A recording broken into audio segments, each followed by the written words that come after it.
BJP party పశ్చిమ బెంగాల్లో ఎవరిని ముఖ్యమంత్రిగా చేస్తారు అనే దానికి ఊహాగానాలు చేయడానికి అవకాశం లేకుండా బీజేపీ ప్రవర్తిస్తుంది కాబట్టి ఎవరు పెద్దగా ఊహించల. ఒక లేడీ ముఖ్యమంత్రిని తీసేశారు కాబట్టి ఆ స్థానంలో రూపా గంగూలీ కానీ ఇంకొక లేడీ కానీ ఎవరిని పెట్టడానికి అవకాశం ఉందని కొంత చర్చ జరిగింది. కానీ బెంగాల్లో ఉన్న ఈ యొక్క రౌడీయిజం గూండాయిజం స్టేజ్లో ఈ ఆడవాళ్ళు ముఖ్యమంత్రిగా ఉంటే అంత సమర్థంగా వాళ్ళని ఎదుర్కోగలరా అనే ఒక చిన్నపాటి డౌట్ ఉండటం మూలంగా అలా కాదు, ఎవరైనా సరే స్ట్రాంగ్గా ఉన్న పర్సన్ని మనం ఎన్నుకోవాలి అని బీజేపీ భావించింది. అలాగా స్ట్రాంగ్గా ఉన్నవాళ్ళు ఎవరా అని చెప్పి వెతుకుతూ ఉంటే మన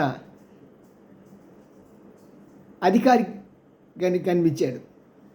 అతని పేరు మీ అందరికీ తెలిసిందే. అతని తండ్రి కూడా మంత్రి వర్గంలో ఉన్న వ్యక్తి, రాజకీయాల్లో ఉన్న వ్యక్తి. మొదట్లో ఇతను అధికారి మొట్టమొదటిగా టీఎంసీలో జాయిన్ అయ్యాడు. అక్కడ కొంతకాలం పాటు మంత్రిగా పనిచేసి విభేదాలు రావడంతో అక్కడి నుంచి బయటకు వచ్చాడు. సుమారు 2010లోనో ఎప్పుడో ఆ ప్రాంతాల్లో ఈయన బీజేపీలో చేరటం జరిగింది. నాకు తెలిసినంత వరకు ఇంత తక్కువ టైంలో బీజేపీ వారి యొక్క నమ్మకాన్ని గైకొనటమే కాకుండా ఇతని మీద పూర్తి భరోసా ఉంచదగ్గ వ్యక్తి అని ఒక నమ్మకాన్ని కలగజేశాడు అధికారి. మరి ఈ రోజున మన హోమ్ మినిస్టర్ మాటలు చెప్తూ ఇతను తప్పకుండా ఒక 6 నెలల్లో పరిస్థితిని చక్కదిద్దుతాడు అనే నమ్మకాన్ని వ్యక్తపరిచాడు. ఇక్కడితో ఆగకుండా ఉప ముఖ్యమంత్రులు ఇద్దరిని పెడతాము. దాంట్లో రూపా గంగూలీ ఒక ఆమె.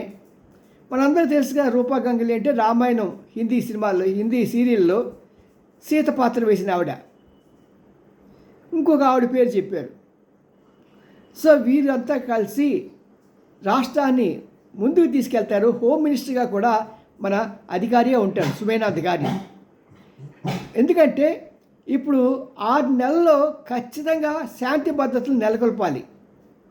2 సంవత్సరాల్లో మనకి ఎన్నికలు రాబోతున్నాయి, పార్లమెంట్ ఎలక్షన్స్. ఈ 2 సంవత్సరాల్లో బెంగాల్ రాష్ట్రాన్ని చక్కదిద్దకపోతే బీజేపీకి నేషనల్ లెవెల్లో ఇమేజ్ పడిపోతుంది.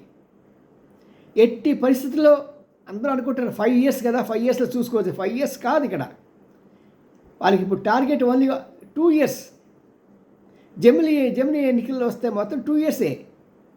కాబట్టి సుమేనా అధికారి ఎలాగైనా సరే అక్కడ శాంతి నెలకొల్పడమే కాకుండా పరిశ్రమలను తేవడానికి కూడా చక్కని ప్రణాళికలు ఏర్పాటు చేయాల్సిన బాధ్యత అతని మీదే ఉంది. ఎందుకంటే డబుల్ ఇంజిన్ సర్కారు. ఈ డబుల్ ఇంజిన్ సర్కారులో కేంద్రంతో ఒప్పించి మెప్పించి పరిశ్రమలు రప్పించి యువతకి ప్రోత్సహించి ఆ యువతకి ఉద్యోగాలు కల్పించాల్సిన బాధ్యత బీజేపీ ప్రభుత్వంది. ఎందుకంటే ఎప్పుడైతే బెంగాల్ని చక్కదిద్దుతుందో భారతదేశం కూడా చక్కబడిపోతుంది. అందులో ఇప్పుడు యూపీలో బీజేపీ గవర్నమెంట్ ఉంది, బెంగాల్లో బీజేపీ గవర్నమెంట్, అస్సాంలో బీజేపీ గవర్నమెంట్, ఎక్కడ చూసినా సరే బీజేపీ గవర్నమెంట్ ఉంది. మరి ఇలాంటి సమయంలో ఈ డబుల్ ఇంజిన్ సర్కారు సాధ్యమైనంత వరకు కూడా వేగంగా పనులు నిర్వర్తిస్తూ వచ్చే ఎన్నికలలో బహుశా ఆ సమయంలో మోడీ గారు ప్రధానమంత్రిగా ఉండడేమో, నీకు తప్పించుకుంటాడు, ఎందుకు వయసు మీద పడిపోతున్నది. ఆల్రెడీ అతనికి ఆల్టర్నేటివ్గా కూడా ఆర్ఎస్ఎస్ వాళ్ళు తయారు చేశారు ఇంకో నాయకుడిని. బట్ ఏమైనా లాస్ట్కి మనం డిస్కస్ చేయాల్సిన విషయాలు. బట్ ఏమైనా సరే ఇప్పుడు మనకు తెలిసింది ఏంటంటే ఈ సుమేనా అధికారి ఈ ముఖ్యమంత్రిగా బెంగాల్కి ఏర్పడటం వ్యక్తిగతంగా నేను కూడా అభినందిస్తున్నా. అలాంటి టఫ్ పర్సన్ కావాలి. యోగి ఆదిత్యనాథ్ మనకి యూపీలో ఎలాగున్నాడో అలాగే ఇతను కూడా ఉంటాడని భావిస్తూ ఏకీభవిస్తూ సత్వర పరిష్కారాలు చేయాలని, శాంతి భద్రతలు నెలకొల్పాలని అందరం కోరుకుందాం. మీ N Ramji, senior journalist, Gudiganta TV 9. Like చేయండి, షేర్ చేయండి, సబ్స్క్రైబ్ చేయడం మాత్రం మనకండి. బాయ్.